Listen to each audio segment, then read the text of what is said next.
दोस्तों जल्दी से आप अपने चैनल और गुरुजी को सब्सक्राइब करें और इस घंटी पर क्लिक कर दें ताकि आपको पता चल जाए कि आपका इंग्लिश का पीरियड शुरू हो चुका है। हेलो एवरीवन, तो कैसे हो बच्चों? आई होप सभी बहुत बढ़िया होंगे। तो अभी हम लोग आज ऐसे करेंगे on an educational reform Hilaire Belloc का। आप लोग काफ़ी डिमांड कर रहे हो इस ऐसे की। वैसे मैं बता दूं, ऐसे बहुत ज़्यादा बड़ा ऐसे है एक वीडियो में तो बिल्कुल पॉसिबल नहीं है। मैं ट्राई करूंगा कि 2 में पूरा हो जाए किस तरीके से, वरना हो सकता है 3 भी बनाने पड़ जाएँ। तो मैं 2 वीडियोज़ में ट्राई करूँगा। फिर भी ये काफ़ी बड़ा ऐसे है, ऊपर से जो ये ऐसे है ना, बहुत ही आयरॉनिकल ऐसे है। मतलब राइटर बोल कुछ और रहा है, इशारा कुछ और जा रहा है कहीं और। वो बात करेगा कि आप फ्रॉड करो, आप ब्लैकमेलिंग करो, आप चीटिंग करो, परंतु उसका इशारा कहीं और है, क्योंकि कोई ये चीज़ क्यों सिखाएगा? सीधी-सी बात है। तो उस तरह का ऐसे है। चलो स्टार्ट करते हैं हम लोग। मैं ट्राई करूँगा जितना बेस्ट वे में आपको समझा सकूँ इसको ना। वैसे थोड़ा टफ भी पड़ता है इस तरह के ऐसे को समझाना बच्चों को स्पेशली, पर मैं ट्राई करूँगा। चलो स्टार्ट करते हैं। पहले राइटर के बारे में थोड़ा जान लेते हैं। हिलेयर बेलोक 1870 में पैदा हुए, 1953 में डेथ हो गई। फ्रांस और इंग्लैंड दोनों के थे। मतलब फ्रांस और इंग्लिश, इसलिए फ्रैंको इंग्लिश राइटर बोलते हैं। फ्रांस के भी थे और इंग्लैंड के भी थे। पोएट थे, कवि थे, सोल्जर थे, ऑरेटर थे, पॉलिटिकल एक्टिविस्ट थे। मतलब राजनीति में भी काफी हद तक इन्वॉल्व थे ये, है ना। और बहुत अच्छे मित्र थे जीके चेस्टरटन और जीबी शॉ का। दो बहुत बड़े नाम है। जीबी शॉ तो मतलब जॉर्ज बर्नार्ड शॉ तो बहुत ही फेमस राइटर रहे हैं, प्ले राइटर, और बहुत ही पॉपुलर रहे हैं। जॉर्ज बर्नार्ड शॉ और जीके चेस्टरटन चेस्टरटन दोनों के नाम भी बोलने में, जीके चेस्टरटन, इन दोनों के मतलब बहुत क्लोज मित्र रहे हैं, क्लोज फ्रेंड रहे हैं। अब शॉ जो थे ना, वो बढ़िया चुटकी लेते थे इनकी, मतलब हमेशा उड़ाते रहते थे। तो वो क्या करते थे, ये जो बैलॉक है ना हिलेयर बैलॉक और चेस्टरटन, ये दोनों एक तरफ रहते थे और शॉ इनके अपोजिट में रहते थे अक्सर जब डिबेट होती थी। तो शॉ ने इनका नाम धर दिया चेस्टर बैलॉक। चेस्टर, चेस्टरटन का चेस्टर और बैलॉक, हिलेयर बैलॉक का बैलॉक, चेस्टर बैलॉक नाम से इनको चिढ़ाते थे। अब जो एडवर्डियन लेटर्स, मतलब एडवर्डियन जो काल था ना, 1901 से लेके 1914 का एडवर्डियन काल है। वैसे तो जॉर्ज एडवर्ड है ना, एडवर्ड सेवेंथ थे, सातवें एडवर्ड सेवेंथ थे राजा इंग्लैंड के। 1901 से लेके 1910 तक ही राज किया उन्होंने। तो ये होता है एडवर्डियन पीरियड वैसे राज के हिसाब से देखा जाए। परंतु 1914 में वर्ल्ड वॉर शुरू हुआ था, प्रथम विश्व युद्ध, तब तक माना जाता है एडवर्डियन काल, 1901 से लेके 1914। ठीक है। तो एडवर्डियन पीरियड के 4 बड़े नाम थे। एच जी वेल्स बहुत बड़े राइटर है, इनकी बहुत ही फेमस नोवेल है द टाइम मशीन करके। जो टाइम मशीन का जो हमको आजकल बहुत, मतलब बाद में बहुत मूवीज में देखने को मिला, टाइम मशीन, पास्ट में चले जाएंगे, फ्यूचर में चले जाएंगे। इनका नोवेल ने उस चीज को पॉपुलर किया। तो H G Wells, Shaw, G B Shaw, Chesterton और बैलॉक, ये चारों एडवर्डियन पीरियड के बहुत बड़े राइटर्स थे। पोइट्री, पोइट्री में देखो उन्होंने लिखा है कॉशनरी टेल्स ऑफ चिल्ड्रन। अब ये एक्चुअल में क्या है, ये पोइट्री किताब है होने को तो, और बच्चों की किताब है, बच्चों के ऊपर लिखी हुई है। 8 से लेके 14 साल तक के बच्चों को कैसे आप थोड़ा सा कंट्रोल में रखते हो, डांट कर फटकार कर, उस तरह की एक तरह से पोइट्री कलेक्शन है उसके बारे में। ट्रेवल राइटिंग भी इन्होंने लिखी है, द पाथ टू रोम करके और द पायरेनीज करके, 2 किताबें इनकी हैं ट्रेवल राइटिंग। तो ये थोड़ा सा इंट्रोडक्शन हो गया राइटर का। चलो ठीक है, अब हम आते हैं डायरेक्टली टेक्स्ट पर। टेक्स्ट यहाँ से, ऑन एन एजुकेशनल रिफॉर्म, की शिक्षा के क्षेत्र में सुधार की आवश्यकता है, एक स्पेसिफिक सुधार की।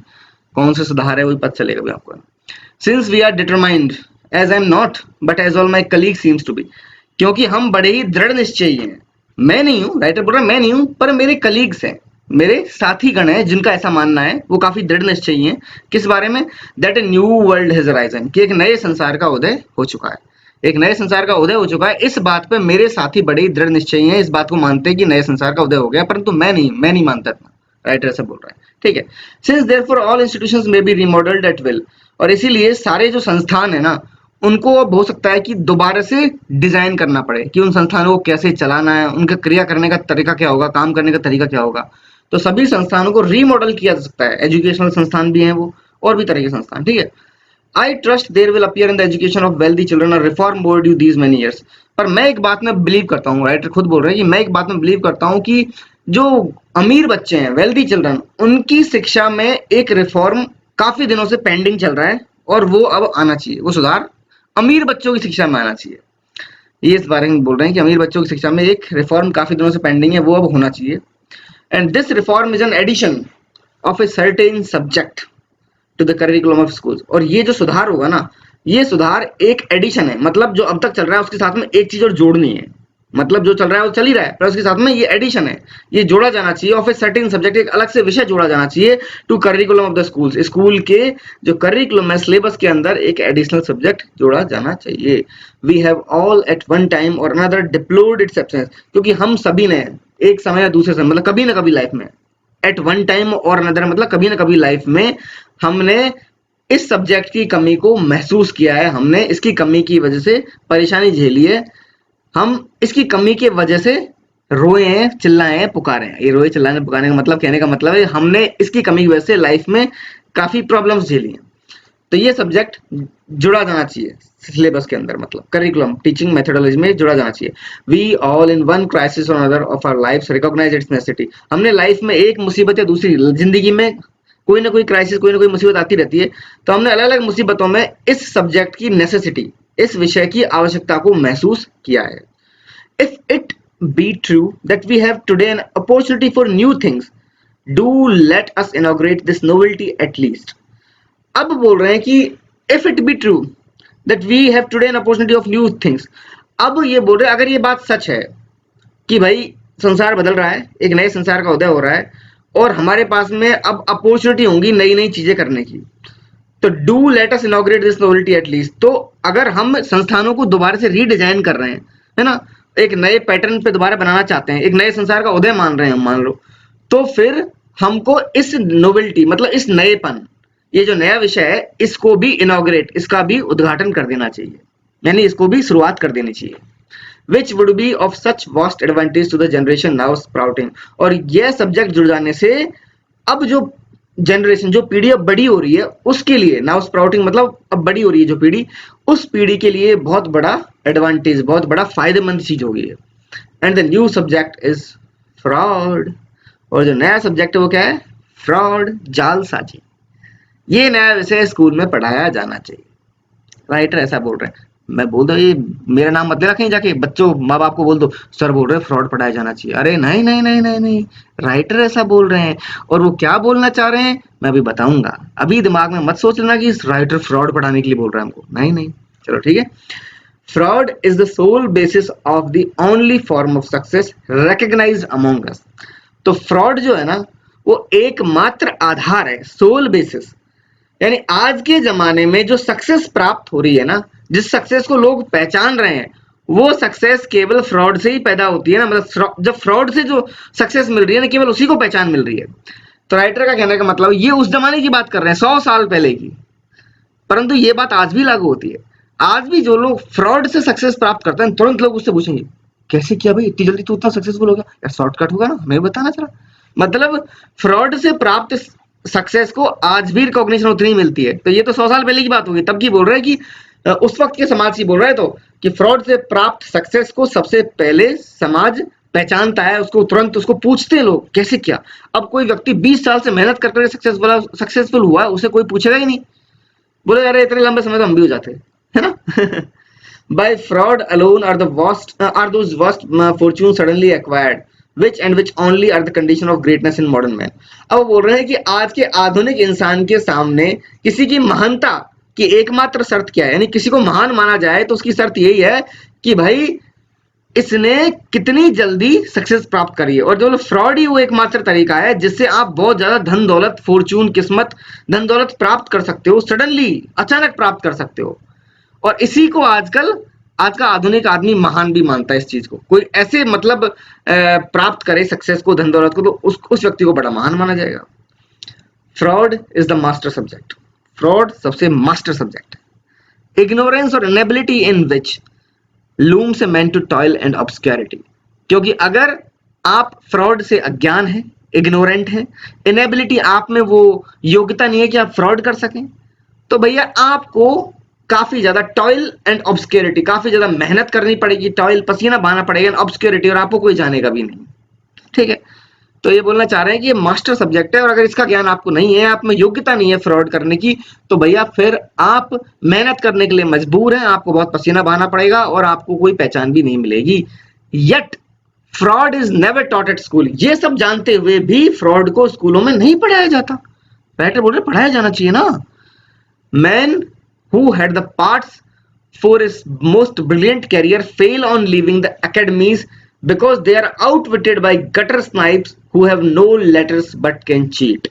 जो आदमी, जो व्यक्ति मतलब एकेडमीज में, स्कूल कॉलेज में बहुत मोस्ट ब्रिलियंट, मतलब बहुत पढ़ने में बहुत इंटेलिजेंट थे, उनका वो कैरियर में फेल हो गए। Most brilliant career fail on living the academies, यानी स्कूल कॉलेज से निकलने के बाद में वो कैरियर में फेल हो गए, वो कैरियर बना ही नहीं पाए। जो लोग बहुत इंटेलिजेंट थे स्कूल कॉलेज में, क्यों? क्योंकि उनको आउटविट कर दिया, उनको दिमागी तौर पे पीछे छोड़ दिया, उनको पछाड़ दिया। किसने पछाड़ दिया? गटर स्नाइप्स ने।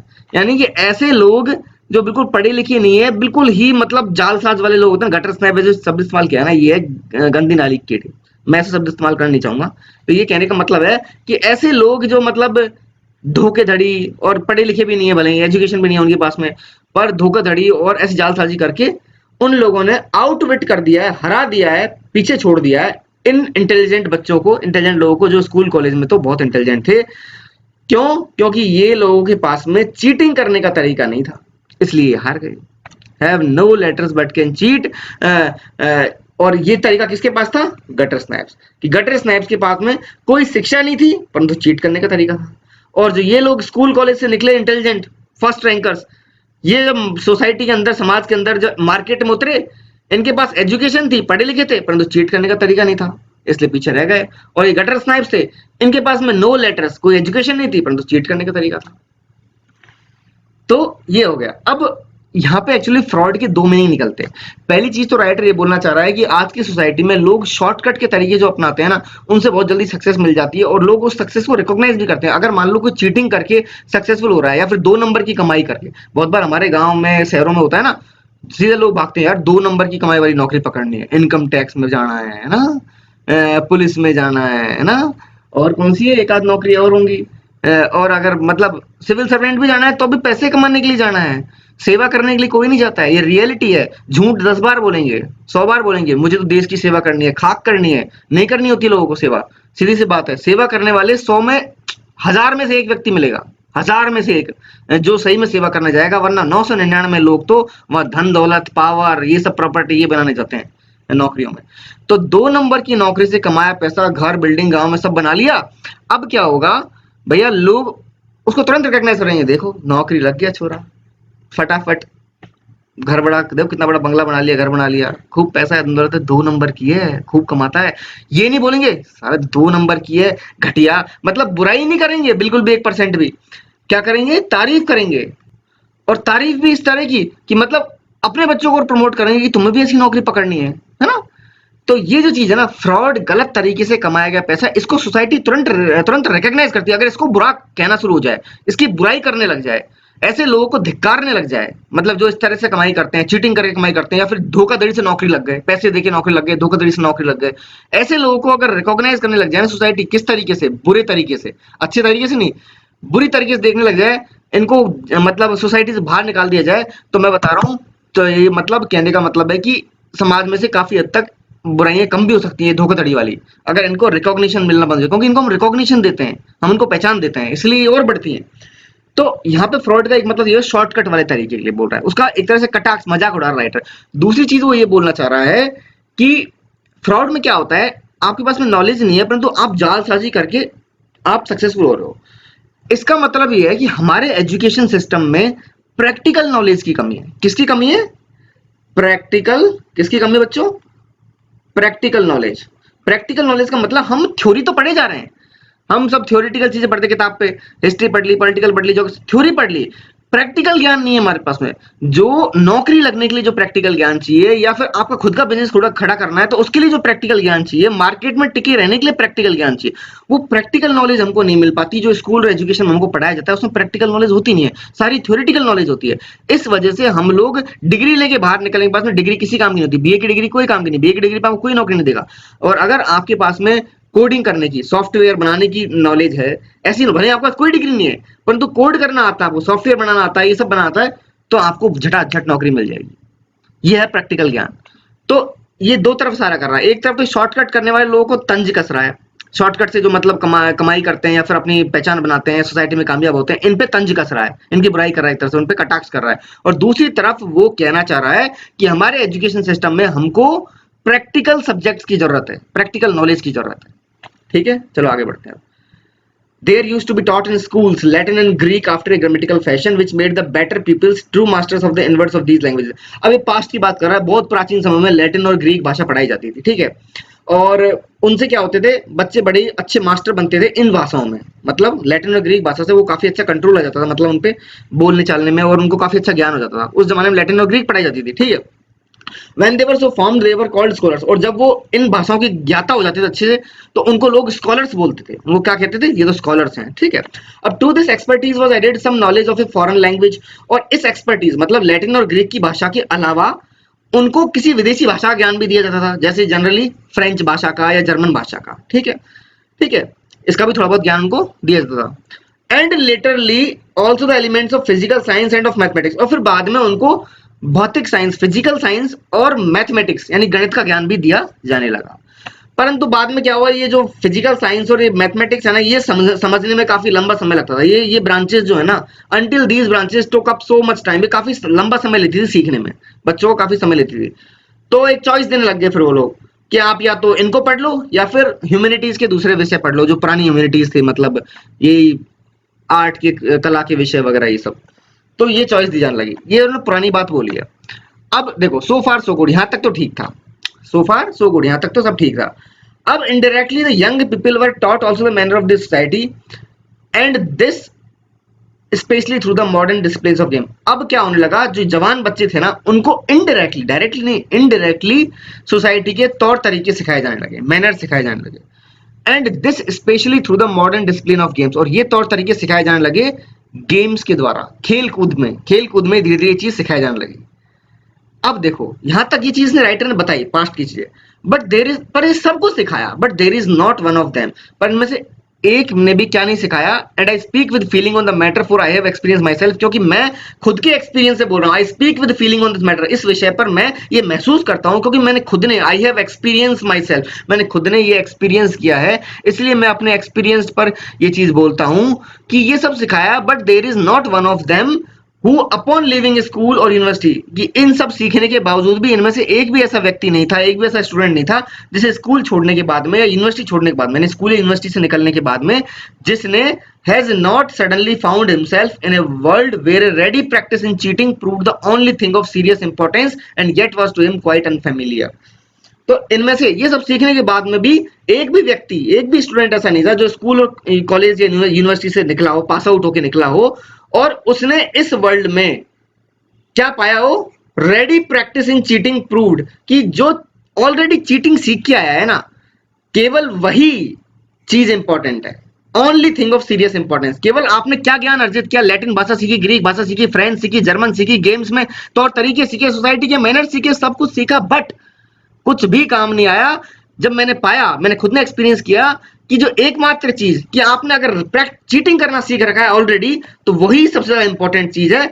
और उस चीज से ये सारे बच्चे, ये सारे स्टूडेंट जो कॉलेज स्कूल से पास आउट हुए हैं, ये क्या थे, अनफेमिलियर, अज्ञान थे, इनको आता ही नहीं था चीटिंग करना। जिस चीज की सबसे ज्यादा इंपॉर्टेंस थी सोसाइटी में, वही इनको नहीं आती थी, इसलिए पीछे रह जाते थे बेचारे।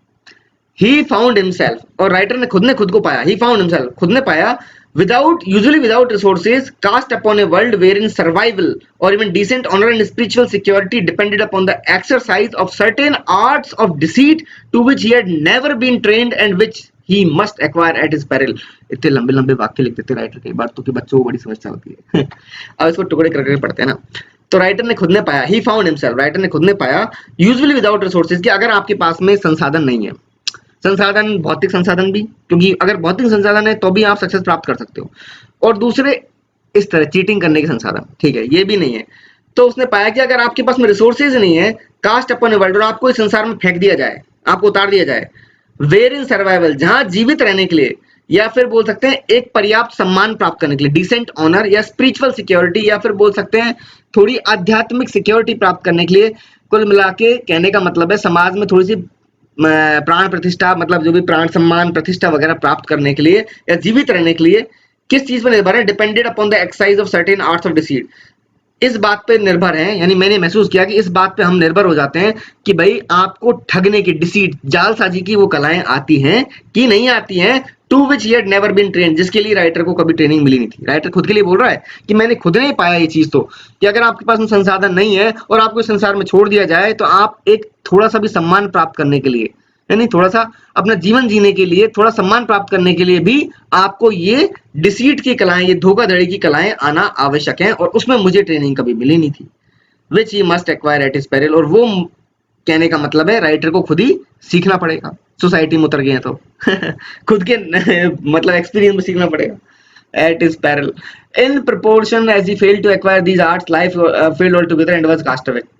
परंतु राइटर क्या हो गया, ही फेल हो गया, वो फेल्ड हो गया ये चीज सीखने में, ये कलाएं सीखने में, टू एक्वायर दीज आर्ट्स, इन धोखाधड़ी कलाओं को सीखने में राइटर हो गया fail, and failed altogether and was cast away, तो सोसाइटी में वो फेल हो गया और उसको अलग थलग पटक दिया गया, निकाल दिया गया, मतलब वो सक्सेस प्राप्त नहीं कर पा रहा। ठीक है, एवरीवन विल एडमिट, इस बात को सभी स्वीकार करेंगे, that the swindling of one's fellow being is a necessary practice, कि भैया आपके सगे संबंधी साथियों के साथ में धोखाधड़ी करना, उनको ठगना एक बहुत आवश्यक प्रैक्टिस है। ये फ्रॉड, चीटिंग, स्विंडलिंग, ये सब एक ही तरह की शब्द हैं, मिलते जुलते। तो ये मतलब ये बात को सभी स्वीकार करेंगे कि swindling of one's fellow beings, आपके साथियों को ठगना एक बहुत नेसेसरी प्रैक्टिस है, क्योंकि अगर आप उनको नहीं ठगोगे तो वो आपसे आगे निकल जाएंगे, है ना।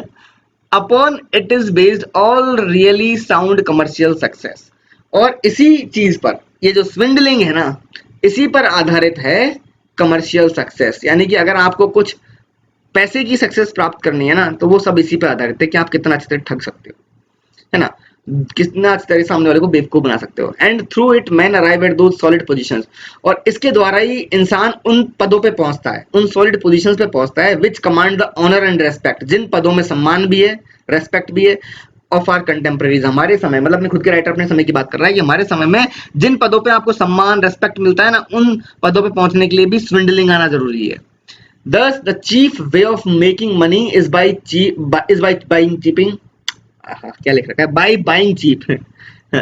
तो जो चीफ मुख्य तरीका है ना पैसा बनाने का, वो है कि आप सस्ता तो खरीदो, एंड सेलिंग डियर, और महंगा उसको बेचो। ठीक है, कॉमर्स में यही होता है ना। और रादर, या फिर हम बोल सकते हैं बाय चीप, बाइंग चीप, कि सस्ता खरीदो, एंड सेलिंग डियर क्विकली, या फिर महंगा तुरंत बेच दो। कुल मिला के जल्दी पैसा बनाने का तरीका यही होता है। ठीक है, सस्ता खरीदो, महंगा बेच दो, तुरंत बेच, जल्दी जल्दी बेच दो। ठीक है, but when you buy cheap, परंतु जब तुम सस्ता खरीदते हो, you only do so by taking in the vendor, तो भाई तुम जिससे खरीद रहे हो एक तरीके से तुम उसको ठग रहे हो। And when you sell dear, और जब तुम बेचते हो, महंगा बेचते हो, तो परचेजर जो तुमसे खरीद रहा है तुम उसको ठगते हो, दोनों तरफ से। यानी कि कहने का मतलब है, जब तुम सस्ता खरीदना चाह रहे हो तो तुम दुकान वाले को ठगते हो, क्या भैया 500 का, नहीं नहीं नहीं 500 नहीं, ये तो 200 रुपए की, वो बगल वाली दुकान मिल रहा है 250 का, तो मैं तो मतलब बगल वाली दुकान पे 200 का बेच रहा है, और भी सस्ता बता देंगे 150 का बेच रहा है, मैं तो आपसे फिर भी 200 मांग रही हूँ, है ना। लड़कियां स्पेशली एक्सपर्ट होती है इस चीज, है ना। तो रेट कम, यानी आप अपने वेंडर से रेट कम करवाओ, तो वो सस्ता खरीद लिया आपने, वहां उसको ठगा आपने, फिर आप जब बेच रहे हो, भैया सामने वाला खरीदने वाला आपसे बोलेगा आप इतना महंगा क्यों बेच रहे हो, 100 रुपए की, भैया हमारे कुछ नहीं बच रहा, 90 रुपए में तो हम ला रहे हैं, बल्कि खुद लाए होंगे 50 रुपए में, पर उसको क्या बोलेंगे खरीदने वाले को, 90 रुपए में तो हम लाए, यानी उसको महंगा बेच रहे हैं। तो दोनों तरफ ठगते हो, पहले आप खरीद रहे हो तो जिससे खरीद रहे हो उसको ठग रहे हो सस्ता के लिए, और जब आप बेच रहे हो तो जो आपसे खरीद रहा है उसको ठग रहे हो महंगा बेचने के लिए। ठीक है, इसी में प्रॉफिट होता है, यही होता है कॉमर्स। तो योर एक्शन में भी remote and indirect as when you gamble upon the stock exchange, और स्टॉक मार्केट जो शेयर मार्केट है इसमें भी यही होता है, उसमें आप डायरेक्टली इन्वॉल्व नहीं होते, दूर बैठे हो अपने घर में वहीं से खरीदारी कर रहे हो, परंतु इसमें भी यही होता है, इस तरह की धोखाधड़ी होती है। It is commonly direct and personal, ये चीज है, ये धोखाधड़ी डायरेक्ट कब होती है, डायरेक्ट और पर्सनल होती है, as when you acquire under contract the services of another man, जब आप किसी दूसरे व्यक्ति की सेवाएं लेते हैं ना, उसे कॉन्ट्रैक्ट पे रखते हैं, तब ये चीजें डायरेक्ट होगा, डायरेक्टली उससे पर्सनली अब जुड़े हुए इन्वॉल्व हो, तब ये चीजें डायरेक्टली होती हैं, मतलब डायरेक्टली धोखाधड़ी जालसाजी होती है। But it is essentially an exercise in over reaching, कि भाई अगर आप ज्यादा ट्राई करते हो इस चीज में तो आप फेल भी हो जाते हो। मतलब अब देखो हम यहाँ बात क्या कर रहे हैं, कंफ्यूज नहीं होना, हम यहाँ बात कर रहे हैं एक्चुअल में, वो बोल रहा है स्विंडलिंग की, एक्चुअल में वो कहना ही चाहता है कि हमको कमर्शियल ज्ञान नहीं दिया जाता, स्कूल कॉलेजेस में। कमर्शियल ज्ञान मतलब आपको मार्केट में सक्सेस कैसे प्राप्त करनी है। वो स्विंडलिंग वर्ड इस्तेमाल कर रहा है, परंतु मार्केट में भी इस्तेमाल नहीं करते। मतलब कहने का मतलब है कि ये मार्केट की ट्रिक है कि आप सस्ता खरीदो महंगा बेचो। हमको ये ज्ञान नहीं दिया जाता कि किस तरीके से सस्ता खरीदना, किस तरह महंगा बेचना, किस तरीके से हमको बिजनेस चलाना है। वो एक तरफ तो बुराई भी कर रहा है मार्केट की, एक तरफ तो मार्केट के तौर तरीकों का मजाक भी उड़ा रहा है कि लोग किस तरह से धोखाधड़ी करके खुद का फायदा करवाते हैं, दूसरे का नुकसान करवा के, है ना। और दूसरी तरफ वो ये भी बोल रहा है कि ये प्रैक्टिकल नॉलेज की आवश्यकता भी है सोसाइटी में। दोनों चीजें बोल रहा है वो। मतलब एक तरफ मजाक भी उड़ा रहा है, दूसरी तरफ जरूरत भी महसूस कर रहा है। तो देखो, it it is of its very nature getting some other human being into a state of mind. अब स्विंडलिंग के ये स्वभाव में ही है, जो आप सामने वाले को ठगते हो एक तरीके से, मतलब उसको बेवकूफ बनाते हो, उसको बेवकूफ, स्विंडलिंग मतलब बेवकूफ बना रहे हो उसको।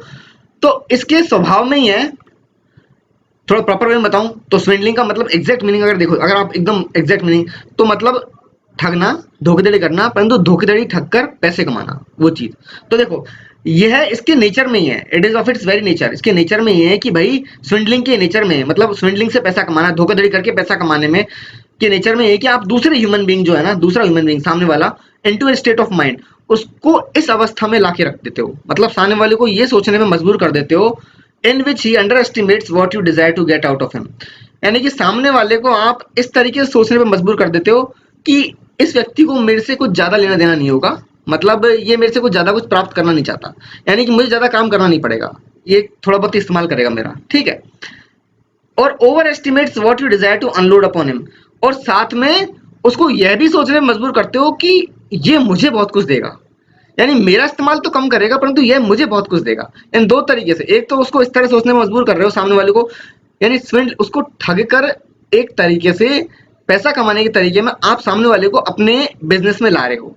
यानी कि फॉर एग्जांपल हम ऐसे देख सकते हैं कि हाँ, जैसे उदाहरण के तौर पे आप किसी की सेवा ले रहे हो, उदाहरण के तौर पे आपने लिया भाई कोई भी सर्विस, एग्जैक्ट मेरे माइंड, हाँ चलो इंश्योरेंस ले लिया, मतलब इंश्योरेंस का इन्वेस्टमेंट ले लिया, आपने कोई इन्वेस्टमेंट ले लिया किसी, आजकल शेयर मार्केट में बहुत इन्वेस्टमेंट होता है, तो आपने बहुत सारे ऐसे मतलब वो चलते हैं, संस्थान वगैरह चला रखे हैं लोगों ने, जो लोगों को गाइड करते हैं कि आप वो शेयर खरीदो, आपको इतने पैसे मिलेंगे, ये खरीदो, इतने गुना हो जाएगा, उतने गुना हो जाएगा, इसके बदले में आप हमको बस इतनी सी फीस दे देना, ठीक है।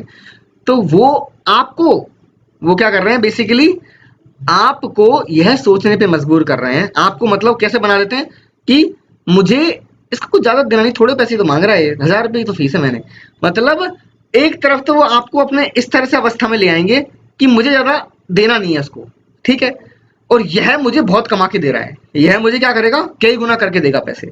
दोनों चीज होगी ना। एक तो उसने आपको यह सोचने पे मजबूर कर दिया है कि भाई थोड़े से पैसे तो मांग रहा है मेरे से, 100,000 रुपए तो फीस मांग रहा है महीने की, दे दूंगा इसको, ज्यादा नहीं मांग रहा मेरे से, ठीक है। और दूसरा आपको यह भी सोचने में मजबूर कर दिया है कि ये व्यक्ति मुझे रिटर्न में बहुत कमा के देने वाला है, कई गुना पैसे कर देगा मेरे, अगर मैं इसकी बात मान लूंगा, तो हो गई ना ठगी। वो आपसे 1000 रुपए फीस लेगा, वो पैसे कहीं मान लो बढ़े ही नहीं, नुकसान चले गए आप, कुल मिला के उसको, वो व्यक्ति जानता है वो क्या कर रहा है, उसको पता है 1000 रुपए की फीस तो मेरे महीने की आएगी आएगी, सब लोगों से, जितने लोगों को मैं ठग रहा हूँ एक तरह से, मतलब जितने लोग मेरे अंडर काम करेंगे, जितने लोग मेरी सेवाएं ले रहे हैं, उन सबसे मैं 1000 रुपए तो लूंगा ही लूंगा। तो मेरे तो पैसे परमानेंटली आ रहे हैं, परफेक्ट, मेरे तो मतलब फिक्स पैसे आने वाले हैं। इन लोगों को कुछ रिटर्न मिलेगा या नहीं मिलेगा उसकी मेरी कोई गारंटी है नहीं, सीधी बात है, ठीक है। उसने बातचीत, उसने प्रचार करके, अपना शब्दों का इस्तेमाल करके आपको तो बेवकूफ बना ही लिया, आपसे उसने सब्सक्रिप्शन भी दवा दिया, मतलब एक तरीके से अपनी सर्विस भी आपको लेने पर मजबूर कर दिया, आपने 1000 रुपए उसको महीने के दे दिए, परंतु रिटर्न आएगा कि नहीं आएगा इसकी कोई गारंटी नहीं है उसकी भी, देखा जाए तो वो साफ साफ कॉन्ट्रैक्ट में ले लेता है कि इसमें कोई गारंटी नहीं, ये सब मार्केट के अधीन है। वो तो ये बोल देगा मैं तो आपको गाइड करूंगा, पर बाकी सब मार्केट के अधीन है, आप के पैसे डबल हुए तो हुए, नहीं हुए तो नहीं हुए, इसमें मेरी कोई गारंटी नहीं है। आपको लेना है तो मेरी सर्विस लो या मत लो, फिर भी आप ले लेते हो, क्यों? क्योंकि आप उसकी बातों में इतना फंस चुके हो, आपको लगता है 1000 रुपए तो मांग रहा है, और इतना नॉलेज रखता होगा तो पैसे डबल हो ही जाएंगे, ट्रिपल हो ही जाएंगे, है ना। तो इसे इसे बोलते हैं शब्दों का जाल, इस तरह बोलते हैं, ये ठगना सामने वाले को, ये तरीका बहुत चलता है, नॉर्मल है, और हम अक्सर ऐसी जगह फंस भी जाते हैं, हम पैसे देते हैं और अक्सर ऐसा होता है कि वहाँ सक्सेस, पैसा बन भी जाता है, ऐसा नहीं, आपको मॉनेटरी बेनिफिट भी हो गया, परंतु बहुत बार पैसे डूब भी जाते हैं, दोनों चीज होते हैं। तो ये ऐसा मैंने एक उदाहरण दिया है आपको इस लाइन को समझाने के लिए, ये क्या बोलना चाह रहा है कि ये जो, अब देखो इस लाइन को वापस पढ़ो कि यह स्विंडलिंग के नेचर में ही है कि आप दूसरे ह्यूमन बीइंग को into a state of mind, ऐसी अवस्था में ले आना in which he underestimates what you desire to get out of him, जिसमें वो आपको अंडर एस्टिमेट करता है कि भाई मुझे ज्यादा कुछ देना थोड़ा है, मुझे 1000 रुपए देना है इसको, ठीक है ना। और ओवर एस्टिमेट करता है what you desire to unload upon him, और दूसरा ये भी सोचने पे कि आप मैं 10,000 रुपये दूंगा, वो तो मुझे दोगे ना 3 पैसे दे देगा रिटर्न में, है ना, बना के देगा। तो ये दोनों चीजें, ये एग्जांपल मैंने समझाया आपको, इससे आपको समझ में आ जाएगा ये। अब देखो, thus in my own poor trade I am a good businessman if I can persuade some unhappy publisher और newspaper owner that the public is a thirst of my words. अब देखो, उसने एक और इसी चीज का एक और उदाहरण दिया। अब वो खुद के बारे में बोल रहा है, राइटर खुद के बारे में बोल रहा है कि मान लो in my own poor trade I am a good businessman, मान लो मैं एक अच्छा बिजनेसमैन हूँ, मैं छोटी मोटी ट्रेड करूँ मान लो एक, और मैं एक अच्छा बिजनेसमैन हूँ, तो क्या होगा, आई कैन, कब होऊंगा मैं अच्छा बिजनेसमैन, मतलब कब माना जाऊंगा, if I can persuade some unhappy publisher, अगर मैं किसी अनहैप्पी पब्लिशर या न्यूज़पेपर ओनर, यानी कि मैं एक अच्छा बिजनेसमैन कहलाऊंगा अगर मैं राजी कर लूं एक नाखुश पब्लिशर, यानी एक ऐसा पब्लिशर जो रेडी नहीं है मेरी चीज छापने के लिए, या एक न्यूज़पेपर ओनर जो रेडी नहीं है मेरी चीज छापने के लिए, परंतु आप उसको रेडी कर देते हो, मैं उसको मना लूं। क्यों मना लूं, कैसे मना लूं, कि that public is athirst of my words, की पब्लिक है ना वो प्यासी है मेरे शब्दों के लिए, यानी पब्लिक मेरे आर्टिकल पढ़ना चाहती है।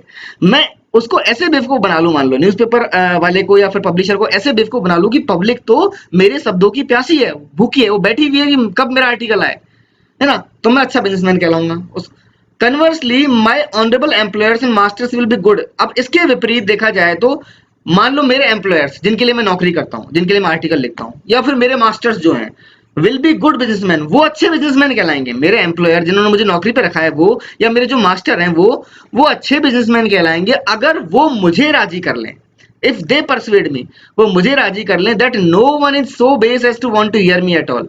कैसे राजी कर लें, कि वो मेरे से बोले कि भाई तेरे में कोई इतना टैलेंट नहीं है, तेरे वर्डों में कोई ऐसी खासियत भी नहीं है, कोई तुम्हें सुनना नहीं चाहता है, basically that no one is so base, कोई इतना गिरा हुआ नहीं है जो तुम्हें सुनना चाहेगा, पर फिर भी, and that I am only employed as sort of charity, फिर भी हम तुम्हें दान दक्षिणा के रूप में नौकरी पे रख लेते हैं। तो देख, यानी एक तरफ सामने वाले ने मुझे इस तरह से गिरा दिया कि भाई मैं, मेरी तो कोई वैल्यू ही नहीं है, तुम्हें तो कोई नौकरी पे नहीं रखेगा, फिर भी हमने दान दक्षिणा के तौर पर तुम्हें नौकरी पे रख लिया, तुम्हारे आर्टिकल कोई नहीं पढ़ना चाहता। तो अगर वो, तो इसमें क्या होगा, वो मुझे सैलरी भी कम ही देंगे, क्योंकि मेरे को ऐसा फील करा देंगे कि मैं तो किसी काम का ही नहीं हूँ, पर फिर भी मुझे नौकरी पे रख रहे हैं, तो सैलरी कम देंगे, कम कम पैसे में उनको मेरे आर्टिकल मिल जाएंगे जो कि अच्छे हैं, परंतु उन्होंने मुझे कैसे फील कराया कि मुझे कोई पढ़ना नहीं चाहता।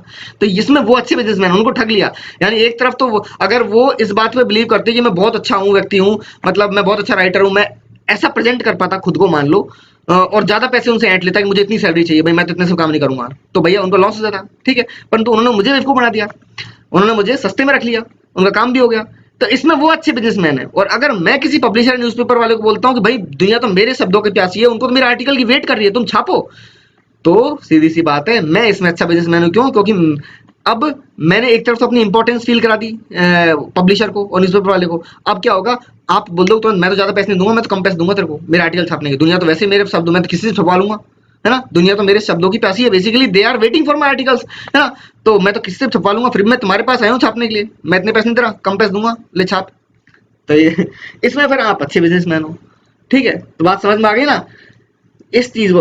अब देखो, and so it is with the selling of A boat, और ये सेम चीज अप्लाई होती है चाहे आप एक नाव बेचो, चाहे घर बेचो, चाहे आप कहीं पर प्रॉपर्टी खरीदो, हर जगह आप सामने वाले को ऐसा फील कराते हो कि भैया बेसिकली अगर आप बोट बेच रहे हो तो बोलोगे भैया मेरा खुद का कोई, यार मैं 9 लाख में तो मैंने खरीदी थी, बेसिकली यार क्या बोलते हैं, कम से कम मुझे इस बोट का इतना पैसा तो मिलना चाहिए ना, मतलब मैं 9 लाख में खरीदी थी, तो अब यार 5 साल में इस्तेमाल कर लिया, अब कम से कम 6 लाख तो दे दो मुझे, बल्कि अगर मान लो उसकी कीमत कोई 4 लाख भी नहीं मिल रही होगी, परंतु आप 6 लाख मांग रहे हो, तो ठग रहे हो ना एक तरह सामने वाले को। ऐसे ही हाउस हाउस खरीद बेच रहे हो, किसी घर इतने में बनाया था यार मैंने, अब तो इससे कम में नहीं बेच सकता मैं, है ना, मेरे को तो बड़ा भयंकर नुकसान हो जाएगा।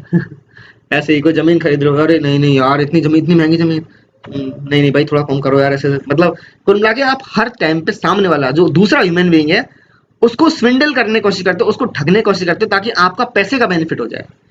तो ये आर्ट है, कमर्शियल वर्ल्ड की कलाएं हैं, और इनकी एक तरह से मजाक उड़ा रहा है राइटर कि लोग हर जगह ठगते हैं, परंतु दूसरी तरफ वो इनकी जरूरत भी महसूस बता रहा है कि आपको अगर मार्केट में सक्सेसफुल होना है तो आपको ये ट्रिक्स आनी चाहिए, ट्रेड में ये टेक्निक आनी चाहिए, ठीक है।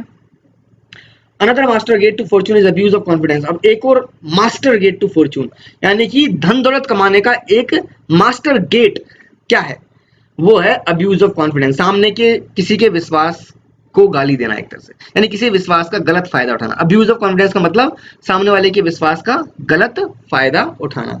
You persuade man to interest you with the money for one purpose and then use it secretly for a very different end. आप सामने वाले को राजी कर लेते हो कि तू मुझे अपने पैसे दे दे, और आप मतलब सामने वाले ने आपको एक पैसे दिए, मतलब उसको राजी कर लिया आपने पैसे देने के लिए, एक तरीके से बोलो आपने सामने वाले व्यक्ति को राजी कर लिया कि तुम मुझे ये पैसे दे दे और मैं तुम्हारे इस उद्देश्य के लिए इन पैसे का इस्तेमाल करूंगा, इस काम के लिए मैं तुम्हारे पैसे को लगा दूंगा। फॉर एग्जाम्पल आपने सामने वाले को बोला कि भाई मैं, तू ये अपने पैसे मेरे को दे रहा है, ठीक है दे दे पैसे, और मैं ऐसा करूंगा इस पैसे को तेरा उसमें उधर लगा दूंगा, इसमें तेरे को 10% 15% रिटर्न मिल जाएगा, इतना इतना पैसा बन जाएगा तेरा, ठीक है। अब सीक्रेटली आप उस पैसे का इस्तेमाल कर रहे हो दूसरे पर्पज के लिए, secretly you are using it for a different end, अलग ही पर्पज के लिए इस्तेमाल कर रहे हो। ये फेमस हर्षद मेहता वाली वेब सीरीज किसने देखी हो तो, या हर्षद मेहता वाली कहानी सुनी हो, है ना, उसके पास में उन्होंने क्या किया बेसिकली उन्होंने एसबीआई के लोन को इस्तेमाल किया शेयर मार्केट से शेयर खरीदने के लिए, बल्कि वो लोन उधर पैसा इस्तेमाल ही नहीं करना था, वो एसबीआई का पैसा था। तो ये चीज सामने वाले को आप विश्वास दिला रहे हो, आप पैसा अपने पास में रखने के लिए कि आप इसको सही जगह लगा रहे हो, मतलब सही जगह एक इस उसको जो बोला गया आपने उसको बोला कि मैं इस उद्देश्य के लिए इस्तेमाल करूंगा इस पैसे का, उस उद्देश्य के लिए आप इस्तेमाल नहीं करते, आप इसे सीक्रेटली कोई दूसरे उद्देश्य में लगा देते हो। तो इसलिए आपने क्या कर दिया, सामने वाले के कॉन्फिडेंस का गलत इस्तेमाल किया, उसने आप पे भरोसा करके आपको पैसा इस उद्देश्य के लिए दिया था, परंतु आपने उस उद्देश्य में नहीं किसी और एम किसी और ऑब्जेक्टिव में लगा दिया। If you bring of the deal it is your gear, अगर आप सामने वाले को बेवकूफ बना पाओ और उससे पैसे ले पाओ इस तरह से ठग के, तो इसमें आपकी डील है, आपका फायदा है। If you drop the money the loss is there, और अगर पैसा आपने खो दिया मतलब बेसिकली तो लॉस उनका है, आपका तो लॉस है भी नहीं इसमें if you drop the money the loss is there. अब एक्चुअल में इसमें क्या है, देखो कैसे लॉस है, देखो ये लाइन समझने वाली चीज है। अगर आपने आप सामने वाले को ऐसा विश्वास दिलाते हो कि भाई बेसिकली तुम मुझे पैसे दे दोगे तो इसमें तुम्हारा ही फायदा, अगर नहीं दोगे तुम्हारा ही लॉस है, तुम्हें फायदा नहीं होगा। तो एक तरह से आपने कॉन्फिडेंस में ले लिया उसको, उसने आपको पैसे दे दिए, हाँ ले ले भाई पैसे ले, तू इधर इस काम के लिए लगा देना, फिर आप उस पैसे सबसे सामने वाले का आप कॉन्फिडेंस का धोखा देते हो उसको, और उस पैसे को आप उस काम में नहीं लगाते, आप कहीं और लगाते हो, तो उसमें आपका फायदा है ना। ये उसने पैसे आपको दे दिए, इसमें फायदा किसका है, आपका है, उस व्यक्ति का नहीं है। और अगर उस व्यक्ति ने आपको पैसे नहीं दिए तो आप उसको ऐसा फील कराओगे कि तेरा ही नुकसान है, तू पैसे नहीं दे रहा मेरे को, है ना, तेरे पैसे तो मैं कई गुना करवा देता तो ये चीज है, दोनों तरफ ही आप अपनी खुद की मनमानी करवा रहे हो। एक तरफ वो पैसे दे देगा तो फायदा भी आपका है, उसका नहीं है, और अगर वो पैसे नहीं देता है तो नुकसान उसका है, आप ऐसा फील कराओगे उसको कि तेरा ही नुकसान है। Another royal road is merger, another fast description, another plain straightforward theft. अब ये बोल रहे हैं कि ऐसे ही मर्जर हो गया, यानी कि जब दो संस्थानों को मिला के एक बना दिया जाता है, तो ये जो मर्जर वाली टेक्निक होती है, जैसे मतलब एसबीबीजे और एसबीआई मिलकर एक एसबीआई बन गए बैंक, है ना, तो ये मर्जर की टेक्निक होती है ना, इसमें भी हमेशा जो कमजोर पार्टी होती है ना उसको ये बिलीव कराया जाता है कि तू तो वैसे ही लॉस में चल रहा है, तू हमारे साथ मिल जा, हमारा नाम जुड़ जाएगा तेरे साथ में, तू हम बन जाएगा बेसिकली, और तेरा ही फायदा होगा। तो ये सब इन सब में हमेशा सामने वाले का बेनिफिट होता है, जो बड़ी पार्टी होता है ना उसी का बेनिफिट होता है, वही ठग रहा होता है। तो मर्जर ये भी एक तरह का धोखा करने का तरीका है। फॉल्स डिस्क्रिप्शन, सामने वाले को गलत विवरण देना, किसी प्रोडक्ट का गलत, कोई चीज का गलत डिस्क्रिप्शन देना, वो भी धोखा करने का तरीका है। Another plain straightforward threat, मतलब बेसिकली ये सब चोरी करने के एक तरीके हैं, सब ठगने के एक तरह के तरीके हैं। अक्सर होता नहीं है कि प्रोडक्ट्स में वो बहुत बार टमाटो केचप है, टमाटर केचप है, ऊपर क्या लिखा होता है, प्योर फ्रेश टमाटो, किसान टमाटो, फ्रेश टमाटो, परंतु उन्होंने खुद पीछे छोटे छोटे अक्षरों में देखोगे ना, पढ़ोगे तो क्या लिख रखा होता है कि इसमें कोई भी ऐसा फ्रेश टमाटो जैसा कुछ भी नहीं है। मतलब बोल रहे हैं कि जो ऊपर लिखा है वो सिर्फ शब्द हैं, इसका हमारा मतलब इसकी कोई ऑथेंटिसिटी कोई गारंटी नहीं है। तो ये तरीका है ठगने का कि विवरण ही गलत दे दिया, डिस्क्रिप्शन क्या है, फॉल्स है, जो दिख रहा है वो गलत विवरण दिया इस चीज का, ठीक है। All these repose on A sound talent in fraud, ये सब चीजें आधारित है एक तरीके से अगर आप में फ्रॉड करने का टैलेंट है, and in general so it is in all forms of Fortune getting, और इन सभी तरीकों से एक तरीके से आप पैसा बनाने की कोशिश करते हो, save in the highly specialised craft और mystery of blackmail.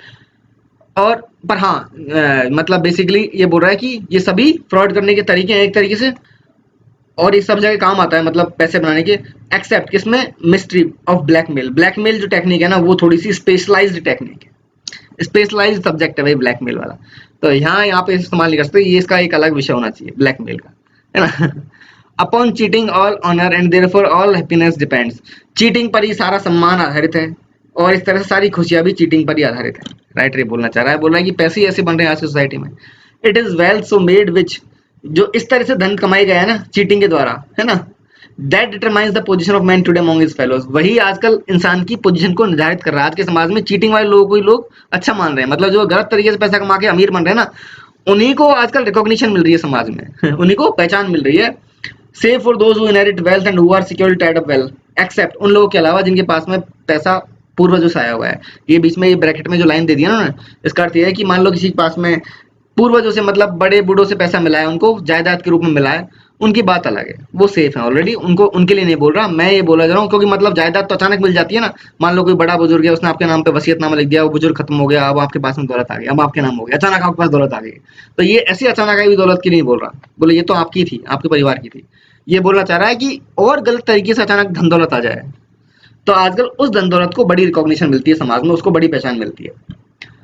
Well what trace is there of this great truth in the curriculum of our schools. अब बोल रहा है, क्वेश्चन पूछ रहा है, पर इस चीज, इस महान सत्य, इस ग्रेट ट्रूथ, इस महान सत्य का कहाँ है हमारे स्कूल के सब्जेक्ट्स विषय में, अता पता कहाँ है, कहीं पढ़ाया ही नहीं जाता। ये तो फ्रॉड, तो इट इज एंटायरली नेग्लेक्टेड, ये तो पूरी तरह नेग्लेक्टेड है, इसमें कोई ध्यान नहीं देता। I admit that pomposity which is a necessary element in all success indirectly taught. मैं ये मानता हूँ कि पंपोसिटी, दिखावा, दिखावा वो भी बहुत आवश्यक एलिमेंट है, बहुत आवश्यक तत्व है सक्सेस पाने के लिए, वो इनडायरेक्टली पढ़ाया जाता है, वो तो इनडायरेक्टली सिखाया जाता है दिखावा करना, परंतु फ्रॉड करना नहीं सिखाया जाता। कहने का मतलब क्या है, ये बोलना चाह रहा है कि प्रैक्टिकल नॉलेज जो है ना वो तो बिल्कुल नहीं सिखाई जाती। हाँ, थोड़ी बहुत हम शो ऑफ करना हमको जरूर आ जाता है, मतलब हम किस चीज का ज्ञान तो हमको नहीं आता है। उदाहरण के तौर पे आपको मान लो स्कूल कॉलेज में सॉफ्टवेयर लिखना नहीं सिखाया, आपको कोडिंग करना नहीं सिखाई, ठीक है, परंतु आप वहां समाज के तौर तरीकों से सीखते सीखते एक चीज तो सीख ही जाते हो कि सामने वाले को कैसे बेवकूफ बनाना है। हाँ मुझे तो ये आता है, मुझे तो वो आता है, मैं तो बहुत अच्छी तरह वो चीज सीख चुका हूँ, सामने वाले झूठ बोल के दिखावा कर रहे हैं बेसिकली। तो दिखावा, या फिर आपने बहुत कम अचीव किया है कि आपको थोड़ी बहुत कोई चीज आती है और आप उसको बहुत बड़ा चढ़ा के दिखाते हो कि हाँ मुझे तो बहुत आता है, तो ये पंपोसिटी जरूर थोड़ी बहुत इनडायरेक्टली, इसे भी कोई डायरेक्टली नहीं सिखाता, इनडायरेक्टली आ जाती है। बाकी इस फ्रॉड को तो कोई नहीं सिखाता, मतलब प्रैक्टिकल नॉलेज कोई नहीं सिखाता। I admit still more freely and fully the spirit of falsehood is taught as a general subject, as a sort of general subject, but I maintain that swindling as a particular subject is not taught at all। देखो अब बोल रहा है, मैं admit करता हूँ कि झूठ बोलना थोड़ा बहुत हमको फ्री में सिखा दिया जाता है, एक जनरल विषय के रूप में झूठ बोलना तो हम सीख जाते हैं स्कूल कॉलेजेस में, but I maintain that swindling, परंतु मैं मानता हूँ कि स्विंडलिंग, सामने वाले को ठग के पैसा कमाने का जो तरीका है ना, ये सब्जेक्ट अभी हमें सिखाया नहीं जाता है स्कूल कॉलेज में। यार झूठ बोलने का भी ये बोल रहा है कि बेसिकली डायरेक्टली नहीं, कहने का मतलब है इंसान सामने वाले को झूठ बोलना तो सीख जाता है स्कूल कॉलेज में, एक सोसाइटी में इतने लोगों के बीच में रहता है वो, स्कूल खुद में एक सोसाइटी का बहुत छोटा रूप है देखा जाए तो, और वहां पे वो तौर तरीके झूठ बोलने वगैरह सीख जाता है रहते हुए भी, आमने सामने बातचीत करने में, ठीक है। Even the most elementary form of it with which every boy ought to be acquainted in his early teens. अब वो बोल रहा है कि स्विंडलिंग का जो सबसे आधारभूत रूप है ना वो भी नहीं सिखाया जाता है स्कूल में, तो जिससे एक हर एक लड़के को मतलब थोड़ा ज्ञान होना चाहिए उसका एटलीस्ट, जब वो मतलब अपने टीन्स में, मतलब बोल सकते हो वो 18 साल से कम का है, तो उसको एटलीस्ट ये थोड़ा बहुत स्विंडलिंग का ज्ञान होना चाहिए। और उसको ये ज्ञान कब मिलता है, अचानक तब पता चलता है कि इसका मुझे ज्ञान ही नहीं है, उसके लिए शौक की तरह होती है चीज, जब वो ऑलरेडी एक यंग पर्सन बन जाता है, उसकी शादी हो चुकी है और वो जिंदगी में कूद चुका है एक तरह, और उसके ऊपर जिम्मेदारी आ गई है और वो संसार से लड़ रहा है, बैटलिंग विद द वर्ल्ड, वो संसार से लड़ रहा होता है। उस वक्त उसको ये पता चलता है कि भाई मुझे तो ये स्विंडलिंग, ये धोखाधड़ी करके पैसा कमाने का तरीका ही नहीं आता है, ये तो मुझे कभी सिखाया ही नहीं गया, तब उसको रियलाइज होता है ये चीज। यानी कहने का मतलब है स्कूल कॉलेज में आपको वो प्रैक्टिकल नॉलेज, जिनसे वो कॉमर्स की वो नॉलेज, वो मतलब मार्केट की वो नॉलेज आपको होनी चाहिए, वो सिखाई जानी चाहिए सब्जेक्ट रूप में, जिसके द्वारा अगर आप कोई नौकरी ना लगे तो आप इस तरह से खुद का कुछ स्टार्ट कर सकें, कोई खुद बिजनेस स्टार्ट कर सकें, या फिर आप मार्केट में सक्सेसफुल हो सकें, ऐसी चीज आपको जरूर सिखाई जानी चाहिए। तो ये एक तरह से इनडायरेक्टली उसकी बात कर रहा है, उसको सपोर्ट कर रहा है, दूसरा डायरेक्टली ये ऐसे मेथड्स को क्रिटिसाइज भी कर रहा है, ठीक है। अब देखो आगे, पर बच्चों अभी आज इतने ही कम थे, मतलब इस वीडियो में काफी लंबी वीडियो हो गई है, और वैसे तो बहुत बड़ा ऐसे है, मैंने बोला था ना, पता नहीं नेक्स्ट वीडियो में भी होगा कि नहीं होगा ये, पर ठीक है नेक्स्ट वीडियो बनाऊंगा, मिलते हैं नेक्स्ट वीडियो में, till then goodbye, see you soon, take care.